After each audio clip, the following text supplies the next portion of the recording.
El 28 de marzo de 1962, los militares derrocaron a Frondizi y designaron en su lugar al presidente provisional del Senado, José María Guido. Pronto se sancionó un nuevo estatuto para los partidos políticos. En él se proscribía al peronismo y a todo partido totalitario o que pidiese el retorno de Perón. En la misma dirección, otro decreto presidencial prohibió toda propaganda peronista.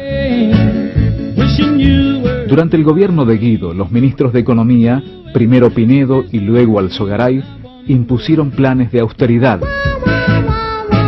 En el mes de septiembre de 1962 se produjo el enfrentamiento armado de dos grupos en el ejército. Eran los azules y los colorados. La base de la oposición entre ellos se hallaba en su concepción respecto del peronismo. Ambos sectores eran antiperonistas, pero en distinta forma. Para los colorados, el peronismo era considerado un movimiento de clase sectario y violento que podría dar lugar al comunismo. Por el contrario, los azules consideraban que a pesar de sus excesos y de sus abusos, el peronismo era una fuerza nacional y cristiana que permitió a la clase obrera no volcarse hacia el comunismo. Cae el gobierno de Frondizi, se va a una solución semi-institucional, semi-de facto, asumiendo el presidente del Senado, José María Guido, como presidente provisional, se clausura el Congreso, y se produce un conflicto dentro del ejército entre dos líneas.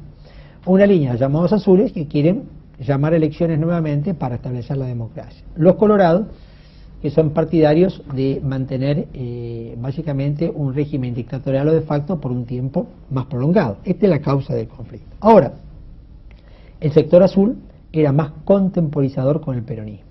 El sector colorado era marcadamente antiperonista. Es decir, en última instancia, el gran argumento del sector colorado para ir a un régimen de facto es que no se podía hacer elecciones, porque si se hacían elecciones terminaba ganando el peronismo y no se le podía dar el poder al peronismo.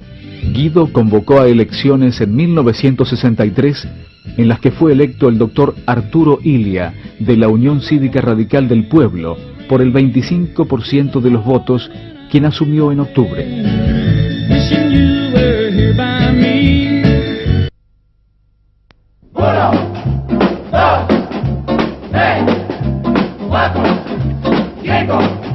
Uno de los primeros actos del gobierno radical será la anulación de los contratos petroleros firmados por Frondizi por considerarlos ilegales. A pesar de aparecer en las caricaturas como una tortuga, Illia dinamizó la economía, logrando que el país creciera un 10% en su Producto Bruto en 1964. La salud y la educación tuvieron buenos presupuestos y se respiraba un clima de libertad en las universidades, lo que permitió que se alcanzara el nivel de enseñanza más elevado de la historia en las casas de altos estudios. Pese a sus logros, Illia estaba muy condicionado por los factores de poder que mantenían una rígida postura frente al peronismo y presionaban para que siguiera proscripto. Veían en la política social del gobierno cierta vuelta al populismo y al abandono de las prácticas liberales de reducción de los gastos en rubros como salud y educación. Los dirigentes sindicales, encabezados por el metalúrgico Augusto Bandor, acosaron a Illia con paros y planes de lucha. Los medios de prensa hicieron el resto para crear el clima golpista. Revistas como Confirmado y Primera Plana insistieron con la supuesta lentitud del presidente y propusieron su reemplazo por un caudillo militar.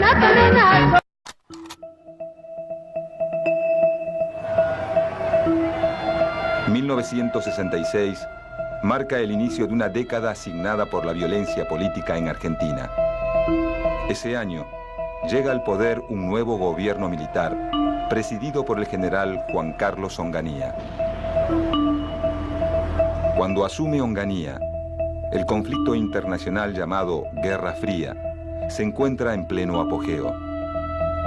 El bloque capitalista, liderado por los Estados Unidos, intenta frenar el crecimiento de su principal enemigo y competidor, el bloque comunista, comandado por la Unión Soviética y con presencia en América Latina a partir de la Revolución Cubana de 1959.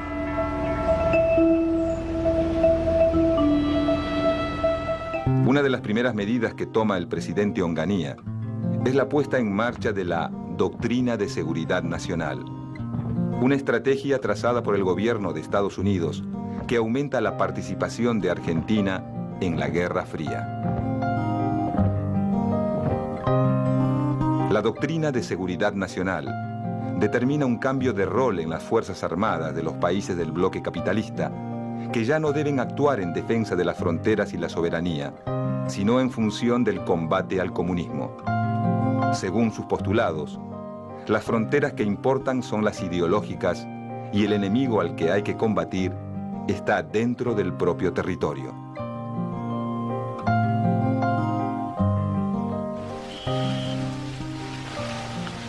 Desde 1963 a 1966, el Pentágono ha entrenado en sus centros especiales de Panamá a 18.000 militares latinoamericanos. La dictadura de Onganía pretende imponer en el país una disciplina de cuartel. A la prohibición de todos los partidos políticos añade un fuerte clima de represión y censura. En los primeros días de 1967, Onganía lanza un plan económico sumamente antipopular. La respuesta de la sociedad no se hace esperar. En todos los puntos del país, las críticas al gobierno crecen. En ese contexto autoritario, un sector de la sociedad argentina, y en particular una parte importante de la juventud, empieza a considerar a la lucha armada revolucionaria como la forma de cambiar el sistema. En el surgimiento de esa idea influyen la simpatía que despiertan las luchas de liberación nacional en Argelia y Vietnam.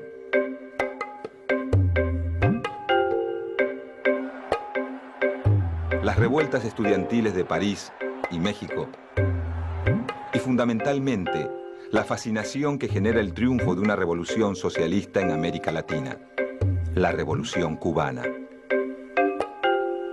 Una victoria que muestra al socialismo como una alternativa real para los latinoamericanos. A todo esto, en 1967, un argentino con un papel decisivo en la Revolución Cubana es asesinado en Bolivia mientras intenta extender la lucha revolucionaria. Ese argentino pronto se convierte en el ejemplo para una generación, Ernesto Che Guevara. Vengo cantando esta salva con redoble.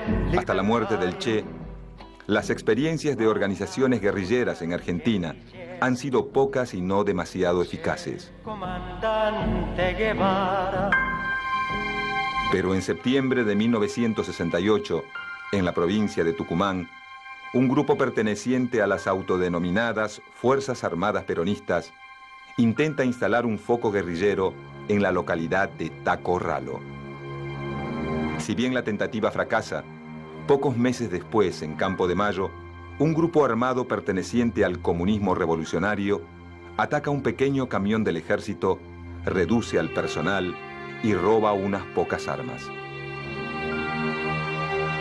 Este acto, realizado por las autodenominadas Fuerzas Armadas de Liberación, inaugura en Argentina la modalidad de la guerrilla urbana, una forma de lucha que será mucho más significativa que la guerrilla rural, en un país donde gran parte de la población se concentra en las principales ciudades.